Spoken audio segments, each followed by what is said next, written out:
राधे राधे, जय श्री कृष्ण।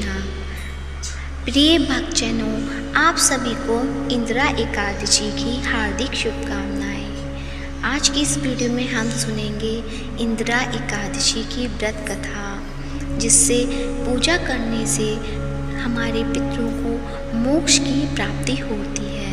और जानेंगे मुहूर्त और पारण समय।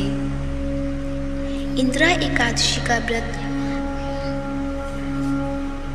अश्विन माह के कृष्ण पक्ष की एकादशी तिथि को इंदिरा एकादशी का व्रत होता है। पौराणिक कथा के अनुसार जो व्यक्ति इंदिरा एकादशी का व्रत रखकर भगवान विष्णु की पूजा करता है, उसके पितरों को मोक्ष की प्राप्ति होती है। मृत्यु के बाद उसे भी स्वर्ग लोक में स्थान मिलता है। यदि आप अपने पितरों को तृप्त करके मोक्ष दिलाना चाहते हैं, तो आपको विधि विधान से इंदिरा एकादशी का व्रत करना चाहिए। पूजा के समय इंदिरा एकादशी की व्रत कथा अवश्य सुने या पढ़ें। इससे व्रत पूर्ण होगा और पुण्य लाभ की प्राप्ति होगी। तो आइए सुनते हैं इंदिरा एकादशी की व्रत कथा। प्रिय भक्तजनों, व्रत कथा को पूरी श्रद्धा भाव से कथा को पूरा अवश्य सुने और कमेंट बॉक्स में जयकारा लगाएं। ओम नमो भगवते वासुदेवाय नमः। कथा के अनुसार एक बार युधिष्ठिर ने भगवान श्री कृष्ण से अश्विन कृष्ण एकादशी व्रत की महिमा बताने का निवेदन किया। इस पर भगवान श्री कृष्ण ने कहा कि इसे इंदिरा एकादशी के नाम से जानते हैं, जो पापों को नष्ट करके पितरों को मुक्ति प्रदान करता है। इतना ही नहीं, जो केवल इंदिरा एकादशी की व्रत कथा को सुन लेता है, उसे वाजपेय यज्ञ कराने के बराबर फल प्राप्त होता है। इस व्रत की कथा कुछ इस प्रकार है, ध्यान से अवश्य सुने। सतयुग में महिष्मती नगर पर राजा इंद्रसेन का शासन था। उसका राज्य हर प्रकार के सुख और सुविधाओं से भरा था। धन और धान्य की कोई कमी नहीं थी। एक दिन नारद जी इंद्रसेन के राज दरबार में प्रकट हुए। देवर्षि को देखकर राजा ने उनका आदर सत्कार किया और उनके आने का कारण जानना चाहा। इस पर नारद जी ने कहा कि वे यमलोक गए थे, जहाँ पर तुम्हारे पिता से मुलाकात हुई थी।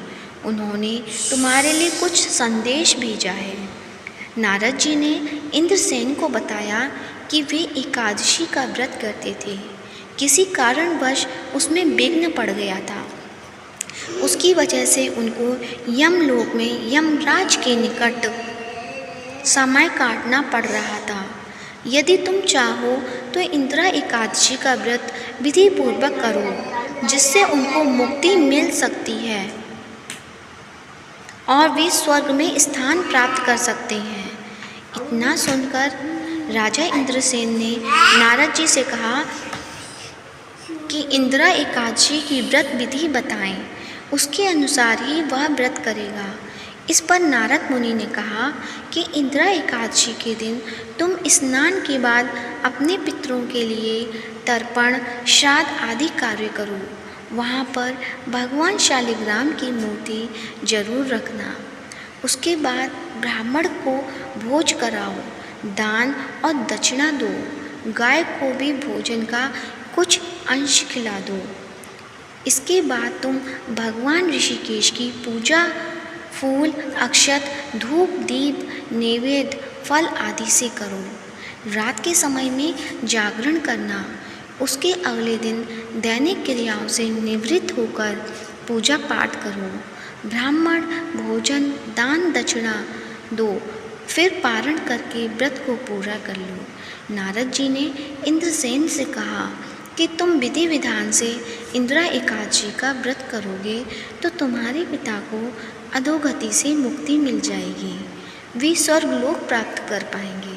इतना कहकर नारद जी वहाँ से चले गए।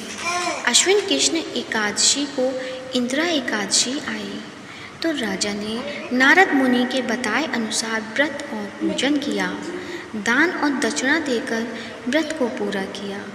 उस व्रत के पुण्य से उसके पिता को अधोगति से मुक्ति मिल गई और वे यमलोक से मुक्त होकर भगवान के विष्णु लोक चले गए। जब राजा इंद्रसेन की मृत्यु हुई तो उनको स्वर्गलोक की प्राप्ति हुई। बोलो विष्णु भगवान की जय। अब जानते हैं इंदिरा एकादशी का मुहूर्त और पारण समय। अश्विन कृष्ण एकादशी तिथि प्रारंभ 27 सितंबर शुक्रवार को दोपहर 1:20 से शुरू हो चुकी है। अश्विन कृष्ण एकादशी तिथि का समापन 28 सितंबर शनिवार दोपहर 2:49 पर पूरा होगा। इंदिरा एकादशी पूजा मुहूर्त है सुबह 6:13 से सिद्धि योग में। इंदिरा एकादशी का पारण समय 29 सितंबर रविवार को सुबह 6:13 से सुबह 8:36 तक ही रहेगा। प्रिय भक्तजनों, कथा कैसी लगी कमेंट बॉक्स में अवश्य बताएं और कमेंट बॉक्स में श्री हरि की जय अवश्य लिखें और वीडियो को ज़्यादा से ज़्यादा शेयर करें। यदि आप चैनल पे नए हैं तो चैनल को सब्सक्राइब करें और बेल आइकन को दबाना ना भूलें ताकि आने वाली वीडियोस का नोटिफिकेशन आप सभी को समय अनुसार मिलता रहे। धन्यवाद। राधे राधे।